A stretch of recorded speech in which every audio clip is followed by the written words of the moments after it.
पृथ्वी प्रज्ञा पुरस्कारको बारेहरू।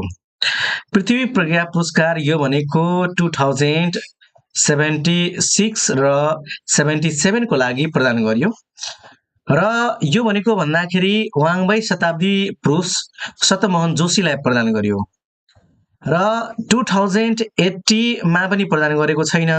त्यसगरी 2081 मा पनि प्रदान गरिएको छैन यो। अब पृथ्वी प्रज्ञा पुरस्कारको स्थापना भन्दाखेरि कहिले भएको? यसको स्थापना भनेको पृथ्वी प्रज्ञा पुरस्कारको स्थापना कहिले भन्दाखेरि यसको 2031 मा स्थापना भयो। कहिले? 2031 मा। त्यसो भए 2031 मा कसलाई प्रदान गरेको थियो? यो भनेको बालकृष्ण समलाई प्रदान गरियो। अब हेर्नुहोस्, पुष्पलाल राष्ट्र पुरस्कार 2080। पुष्पलाल राष्ट्र पुरस्कार भनेको जम्मा 3 विधामा प्रदान गरिन्छ।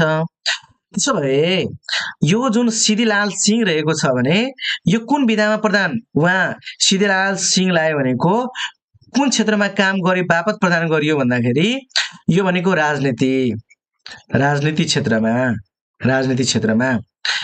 त्यस्तै गरी स्वर्ग डाक्टर विश्वनाथ सिंह भनेको कुन क्षेत्रमा?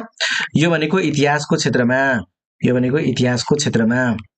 अब हेर्नुहोस्, यो चतुर्भुज आत्रेय जुन रहेको छ यो भनेको के को क्षेत्रमा भन्दाखेरि यो भनेको सांस्कृतिक क्षेत्रमा।